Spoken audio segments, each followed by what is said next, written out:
Bismillahirrahmanirrahim. Assalamualaikum warahmatullahi wabarakatuh.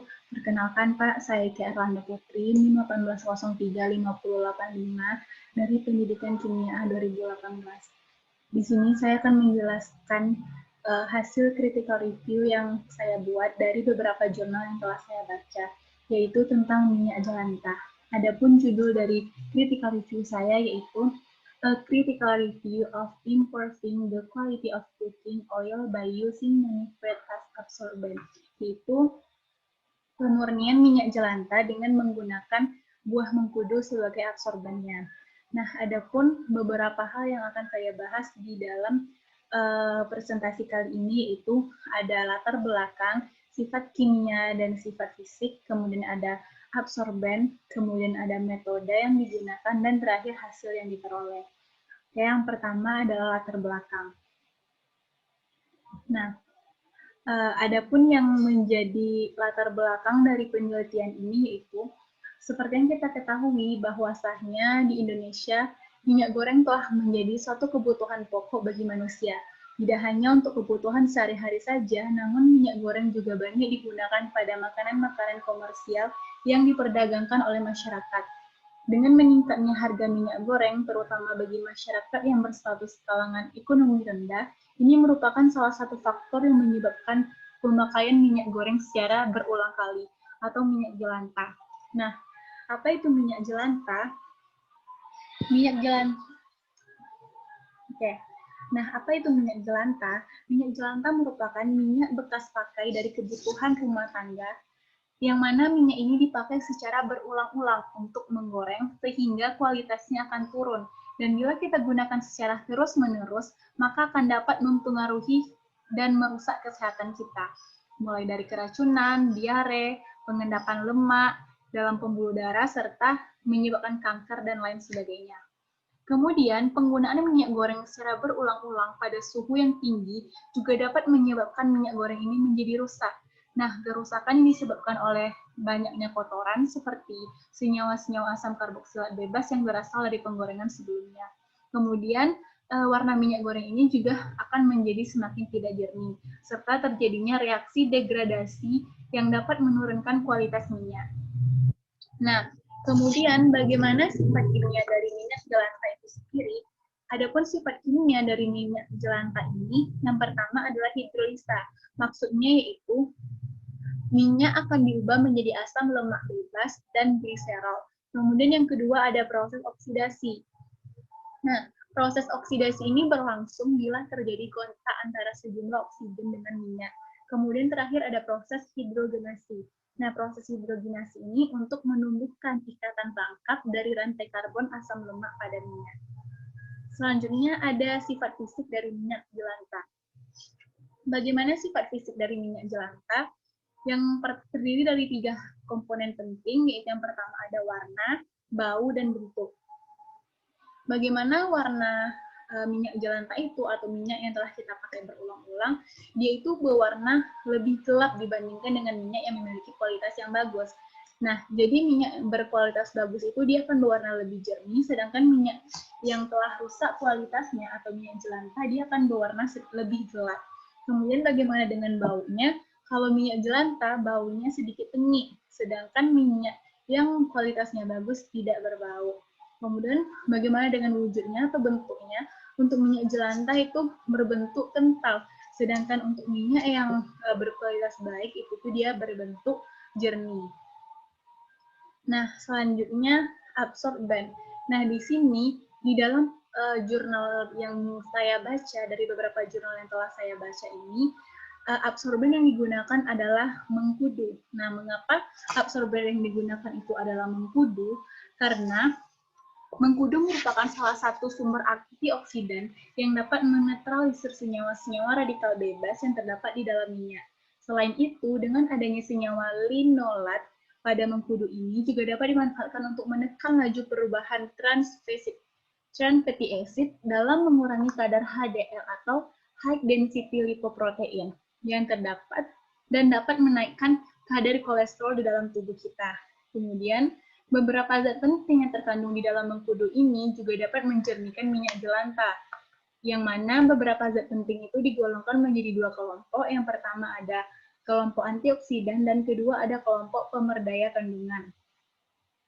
Adapun kelompok antioksidan ini terdiri dari seronin, proseronin, dan asam askorbat. Sedangkan untuk kelompok pemerkaya kandungan itu terdiri dari asam linolit, beta-karotin, dan caprylic acid.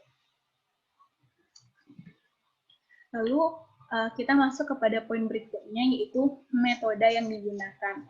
Nah, ada beberapa macam metode yang digunakan dalam penelitian ini. Yang pertama yaitu preparasi buah mengkudu. Nah, untuk preparasi buah mengkudu ini, maksudnya di sini adalah hal yang kita lakukan terhadap buah mengkudu, sehingga nanti akan kita hasilkan buah mengkudu dalam bentuk bubuk atau serbuk. Adapun langkah yang harus kita lakukan itu yang pertama, buah mengkudu tadi kita bersihkan terlebih dahulu, kemudian kita iris tipis setipis mungkin, selanjutnya dikeringkan atau diangin-angin pada suhu kamar, dan setelah itu kita potong buah mengkudu tersebut dan di blender, kemudian diayak hingga terbentuk serbuk mengkudu dengan menggunakan ayakan 75 mesh. Nah, yang kedua ada proses penghilangan bumbu atau despising. Nah, bagaimana proses despising tersebut? Proses despising ini adalah suatu proses pengendapan dan pemisahan kotoran akibat bumbu dan kotoran dari bahan pangan yang memiliki tujuan untuk menghilangkan partikel halus bersuspensi atau membentuk koloid seperti karbohidrat, protein, gula, garam, serta bumbu rempah-rempah yang digunakan menggoreng bahan pangan tanpa mengurangi jumlah asam lemak dalam minyak tersebut. Kemudian proses despising ini dilakukan di dalam tempat logam atau kaca yang tahan panas dan memiliki diameter kecil, tetapi tinggi, supaya proses despising ini berlangsung dengan baik.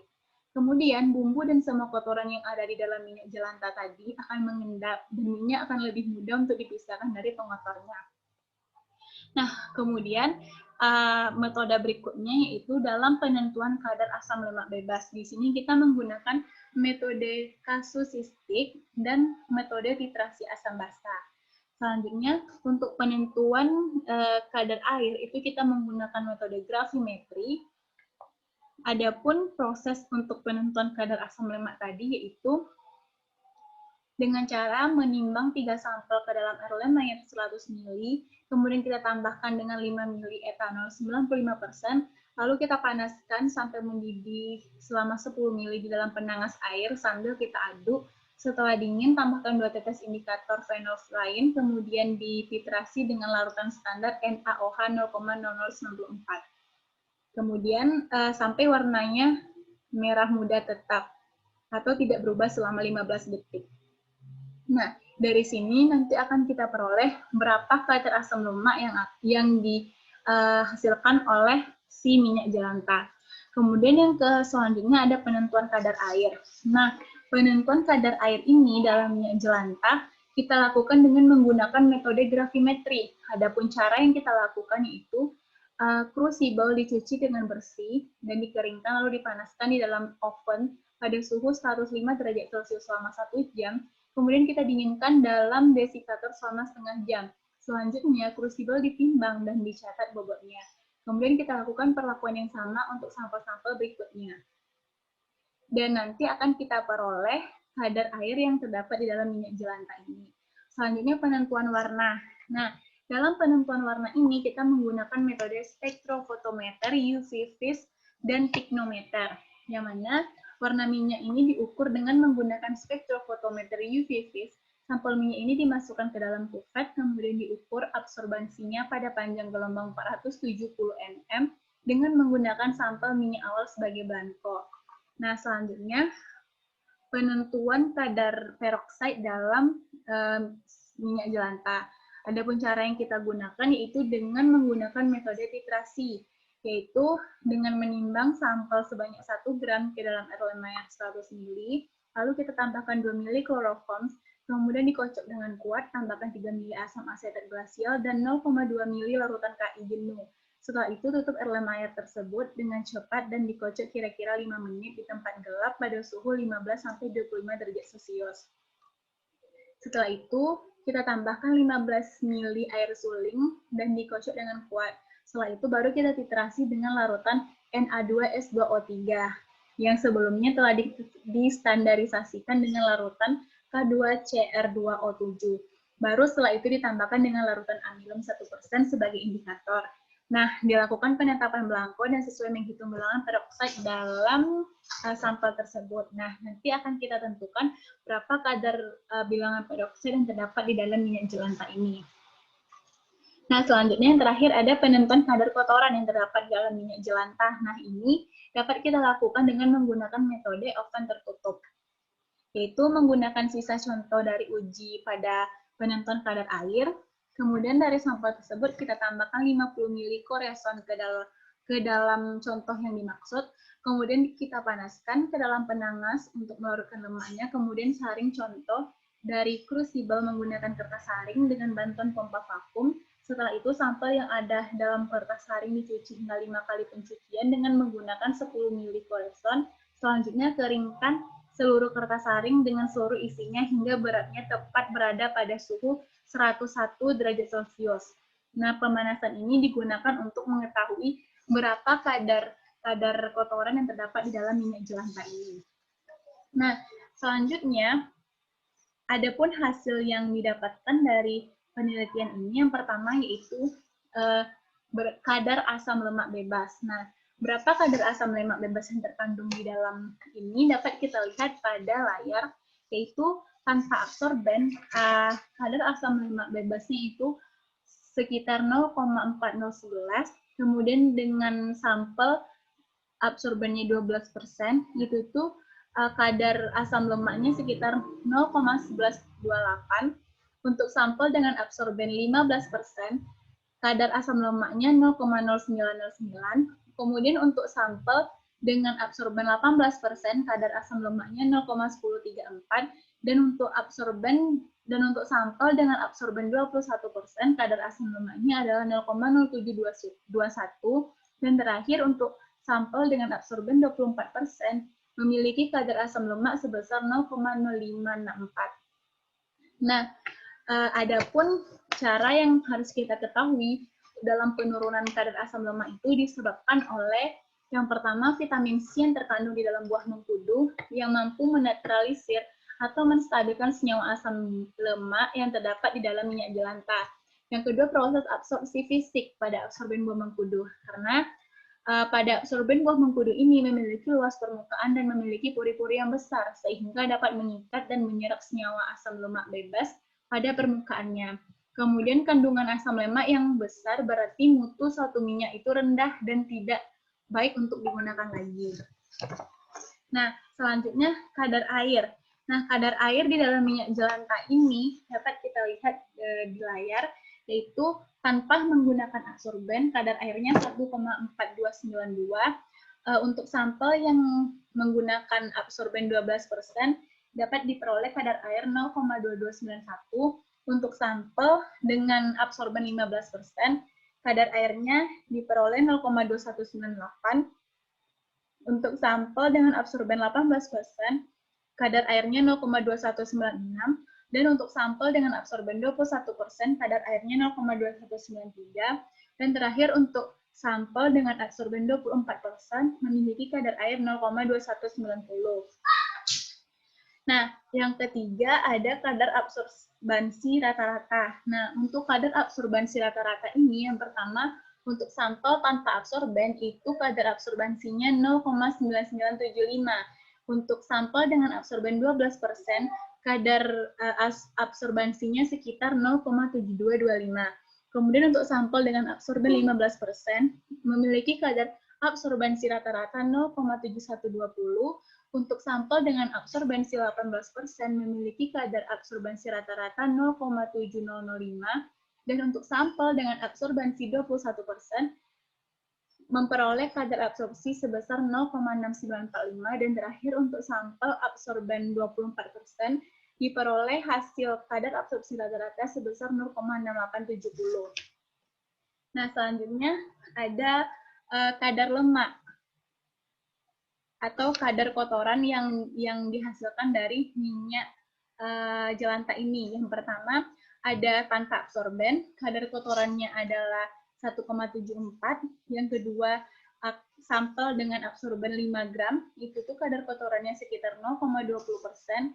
Selanjutnya untuk sampel dengan absorben 10 gram, itu tuh kadar kotorannya 0,1. Selanjutnya untuk sampel dengan absorben 15 gram memiliki kadar kotoran 0,09. Nah, selanjutnya untuk kadar bilangan peroksida. Nah, adapun untuk kadar bilangan peroksida ini, untuk sampel tanpa absorben itu tuh diperoleh kadar bilangan peroksida sekitar 30 mg per kilo, untuk sampel dengan absorben 5 gram itu 21 mg per kilo, dan untuk sampel absorben 10 gram itu 11 mg per kilo, dan terakhir untuk sampel dengan absorben 15 gram yaitu kadar bilangan peroksidanya sekitar 2 mg per kilo. Nah, yang terakhir adalah kadar warna. Nah, untuk kadar warna ini kita tadi menggunakan metode spektrofotometer, UV vis, dan pignometer. Nah, di sini dapat kita simpulkan bahwa bila semakin besar nilai absorbansinya, maka akan semakin gelap warna minyak goreng tersebut. Dan sebaliknya, bila semakin kecil nilai absorbansinya, maka akan semakin jernih warna minyak goreng tersebut. Oke. Selanjutnya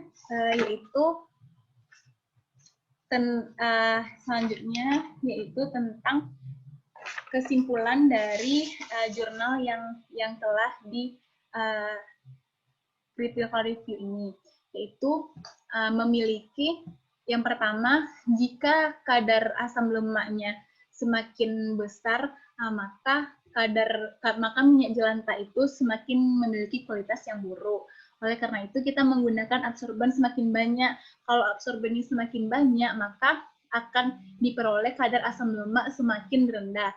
Apabila kadar asam lemaknya itu semakin rendah, maka kualitas minyak goreng itu akan semakin baik. Kemudian dengan kadar air, apabila kadar airnya itu semakin banyak, maka kualitas minyak goreng itu akan semakin tidak bagus. Dan apabila kadar airnya itu semakin sedikit, maka kualitas minyak goreng itu akan semakin bagus. Oleh karena itu, kita harus menggunakan absorben semakin banyak untuk memperoleh kadar minyak goreng yang semakin bagus.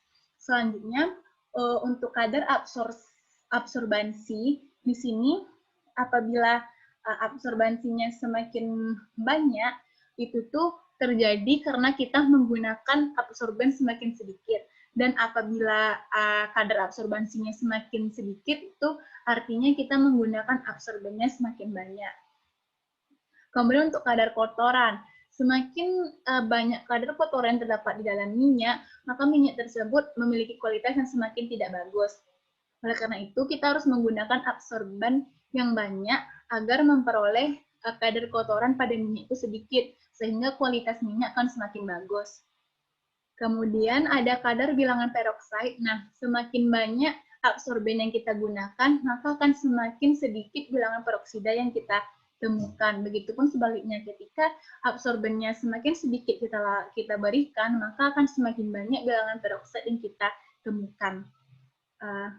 Oke, sekian presentasi dari saya. Apabila terjadi kesalahan dan janggal, saya mohon maaf. Terima kasih untuk kesempatannya.